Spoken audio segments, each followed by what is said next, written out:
ಸಿಬ್ಬಂದಿಗೆ ಅಂಚೆ ಮತದಾನಕ್ಕೆ ಈಗ ವ್ಯವಸ್ಥೆಯನ್ನ ಮಾಡಲಾಗಿದೆ. ಬೆಂಗಳೂರಿನ ಸೆಂಟ್ ಜೋಸೆಫ್ ಕಾಲೇಜಿನಲ್ಲಿ ಅಂಚೆ ಮತದಾನ. ಕರ್ತವ್ಯ ನಿರತ ಚುನಾವಣಾ ಸಿಬ್ಬಂದಿಗೆ ಮತದಾನ ಮಾಡೋದಕ್ಕೆ ವ್ಯವಸ್ಥೆಯನ್ನ ಮಾಡಿಕೊಡಲಾಗಿದೆ. ಬೆಂಗಳೂರಿನ ಸೆಂಟ್ ಜೋಸೆಫ್ ಕಾಲೇಜಿನಲ್ಲಿ ಅಂಚೆ ಮತದಾನಕ್ಕೆ ಸಿದ್ಧತೆಯನ್ನು ಮಾಡಿಕೊಳ್ಳಲಾಗಿದೆ. ಪ್ರತ್ಯೇಕ ಕೊಠಡಿಯಲ್ಲಿ ಚುನಾವಣಾ ಸಿಬ್ಬಂದಿಯಿಂದ ವೋಟಿಂಗ್. ಮತಗಟ್ಟೆಗೆ ಹೋಗುವ ಮುನ್ನ ಹಕ್ಕು ಚಲಾಯಿಸುತ್ತಾರೆ ಸಿಬ್ಬಂದಿ. ಕರ್ತವ್ಯ ನಿರತ ಚುನಾವಣಾ ಸಿಬ್ಬಂದಿಗೆ ಈಗ ಅಂಚೆ ಮತದಾನಕ್ಕೆ ವ್ಯವಸ್ಥೆಯನ್ನ ಮಾಡಲಾಗಿದೆ. ಯಾವುದೇ ಕಾರಣಕ್ಕೂ ಕೂಡ ಮತದಾನದಿಂದ ವಂಚಿತರಾಗಬಾರದು ಅನ್ನುವಂಥ ನಿಟ್ಟಿನಲ್ಲಿ ಈಗ ಸೆಂಟ್ ಜೋಸೆಫ್ ಕಾಲೇಜಿನಲ್ಲಿ ಮತದಾನಕ್ಕೆ ಅನುವು ಮಾಡಿಕೊಡಲಾಗಿದೆ. ಎಲ್ಲ ರೀತಿಯ ಸಿದ್ಧತೆಗಳನ್ನು ಕೂಡ ಮಾಡಿಕೊಡಲಾಗಿದೆ. ಪ್ರತ್ಯೇಕ ಕೊಠಡಿಯಲ್ಲಿ ಚುನಾವಣಾ ಸಿಬ್ಬಂದಿ ವೋಟಿಂಗ್ ಮಾಡ್ತಾರೆ.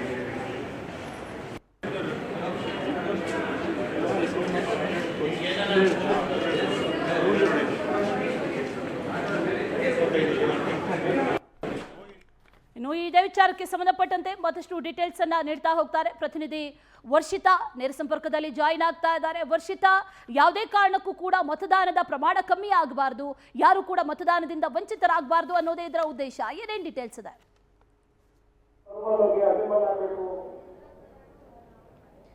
ಯಶಸ್ವಿನಿ, ನಾಳೆ ಏನು ಲೋಕ ಸಮರಕ್ಕೆ ಕೇವಲ ಒಂದು ದಿನ ಮಾತ್ರ ಬಾಕಿ ಇರೋದು. ಸದ್ಯ ನಾನೀಗ ಬೆಂಗಳೂರಿನ ಸೆಂಟ್ ಜೋಸೆಫ್ ಕಾಲೇಜ್ ಬಳಿ ಇದ್ದೀನಿ. ಇವತ್ತು ಈ ಒಂದು ಕಾಲೇಜಿನಲ್ಲಿ ಅಂಚೆ ಮತದಾನ ನಡೀತಾ ಇರುವಂಥದ್ದು. ಸದ್ಯ ದೃಶ್ಯಾವಳಿಯಲ್ಲಿ ತೋರಿಸ್ತಾ ಹೋಗ್ತೀನಿ. ಅಂದರೆ ಇನ್ನು ಕಾರ್ಯನಿರತ ಯಾರ್ಯಾರು ಇರ್ತಾರೆ ಅವರಿಗೆ ಯಾವುದೇ ರೀತಿ ಮೋಸ ಆಗಬಾರ್ದು ವೋಟಿಂಗಲ್ಲಿ ಅನ್ನೋ ದೃಷ್ಟಿಯಿಂದ ಇವತ್ತು ಅಂಚೆ ಮತದಾನದ ಅವಕಾಶವನ್ನು ಮಾಡಿಕೊಟ್ಟಿರುವಂಥದ್ದು ನೋಡ್ತಾ ಇರ್ಬೋದು. ಎಷ್ಟು ಜನ ಬಂದು ಅಂದರೆ ವರ್ಕಲ್ಲಿ ಯಾರ್ಯಾರು ಇರ್ತಾರೆ, ಒಂದಷ್ಟು ಜನ ಬೇರೆ ಬೇರೆ ಕಡೆಗೆ ಹೋಗೋಕ್ಕಾಗಲ್ಲ ಅಂಥವ್ರಿಗೆ ಈ ಒಂದು ವೋಟಿಂಗ್ ಹೆಲ್ಪ್ ಆಗುತ್ತೆ. ಯಾಕಂದರೆ ಸಾಕಷ್ಟು ಜನ ಇದೇ ರೀತಿ ಅಂಚೆಯ ಮತದಾನವನ್ನು ಮಾಡ್ತಾರೆ. ಬಂದು ಏನು ಅವರ ಕಾರ್ಡ್ಗಳೇನಿರುತ್ತೆ, ಮತದಾನದ ಏನೇನು ಕಾರ್ಡ್ಗಳಿರುತ್ತೆ ಅದನ್ನೆಲ್ಲವೂ ಕೂಡ ಫಸ್ಟ್ ಚೆಕಿಂಗ್ ಮಾಡಿ ಆ ಬಳಿಕ ವೋಟಿಂಗಿಗೆ ಬಿಡ್ತಿರುವಂಥದ್ದು. ಇನ್ನೊಂದು ಕಡೆಯಲ್ಲಿ ಅಂದರೆ ಅಂಚೆ ಮತದಾನವನ್ನು ಹೊರತುಪಡಿಸಿ ಈಗಾಗಲೇ ಮಸ್ಟರಿಂಗ್ ಕಾರ್ಯ ಕೂಡ ನಡೀತಾ ಇರುವಂಥದ್ದು. ಇನ್ನೊಂದು ಕಡೆ ದೃಶ್ಯದಲ್ಲಿ ತೋರಿಸ್ತಾ ಹೋಗ್ತೀನಿ, ನೋಡ್ತಾ ಇರ್ಬೋದು. ಅಂಚೆ ಮತದಾನವನ್ನು ಮಾಡ್ತಾ ಇದ್ದಾರೆ. ಅಂದರೆ ಸಾಮಾನ್ಯವಾಗಿ ಒಂದಷ್ಟು ಜನ ಅಂಚೆ ಮತದಾನದಲ್ಲಿ ಮಾಡೋಕ್ಕಾಗಲ್ಲ, ಇನ್ನೊಂದಷ್ಟು ಜನ ಕರ್ತವ್ಯ ನಿರತರು ಏನು ಸರ್ಕಾರಿ ಆಫೀಸರ್ಸ್ಗಳಾಗಿರ್ಬೋದು ಅಥವಾ ಬೇರೆ ಬೇರೆಯವರಾಗಿರ್ಬೋದು ಅಥವಾ ತುಂಬ ಎಮರ್ಜೆನ್ಸಿ ಇರುವಂಥವರಿಗೆ ಆಗೋದಿಲ್ಲ. ಹಾಗಾಗಿ ಇಂಥ ಅವಕಾಶವನ್ನು ಕೂಡ ಕಲ್ಪಿಸಿಕೊಟ್ಟಿರೋದು, ಅದು ಕೂಡ ಪ್ರತ್ಯೇಕ ಕೊಠಡಿಯಲ್ಲಿ ಈ ರೀತಿ ಮತದಾನವನ್ನು ಮಾಡ್ತಾ ಇರುವಂಥದ್ದು ನೋಡ್ತಾ ಇರ್ಬೋದು. ಅಂದರೆ ಬೆಳಗ್ಗೆಯಿಂದ ಕೂಡ ಈ ಒಂದು ಸೆಂಟ್ ಜೋಸೆಫ್ ಕಾಲೇಜ್ ಮಾತ್ರ ಅಲ್ಲ, ಬೆಂಗಳೂರಿನ ಮೂಲೆ ಎಲ್ಲೆಲ್ಲಿ ಮೇನ್ ಕೇಂದ್ರಗಳಿರುತ್ತೆ ಅಲ್ಲಿ ಹೋಗಿ ಅಂಚೆ ಮತದಾನವನ್ನು ಮಾಡ್ತಾ ಇದ್ದಾರೆ. ಜೊತೆಗೆ ಇಲ್ಲಿ ಅಧಿಕಾರಿಗಳು ಕೂಡ ಅಷ್ಟೇ ರೆಸ್ಪಾನ್ಸನ್ನು ಮಾಡ್ತಿರುವಂಥದ್ದು.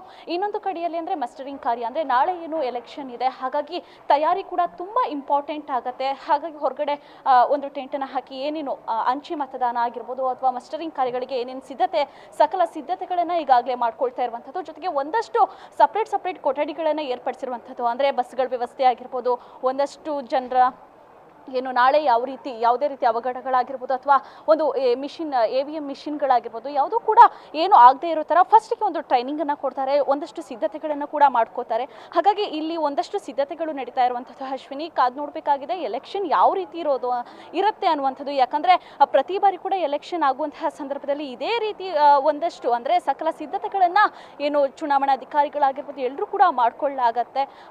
ಅಂದರೆ ಈಗಾಗಲೇ ಅಂಚೆ ಮತದಾನ ಆಗಿರ್ಬೋದು ಅಥವಾ EVM ಮಿಷಿನ್ಗಳ ಚೆಕಿಂಗ್ ಆಗಿರ್ಬೋದು, ಜೊತೆಗೆ ಏನು ಚುನಾವಣಾ ಅಧಿಕಾರಿಗಳ ಒಂದಷ್ಟು ಏನು ತಯಾರಿಗಳನ್ನಾಗಿರ್ಬೋದು ಎಲ್ಲವನ್ನು ಕೂಡ ಮಾಡ್ಕೊಳ್ಳಾಗ್ತಾ ಇದೆ.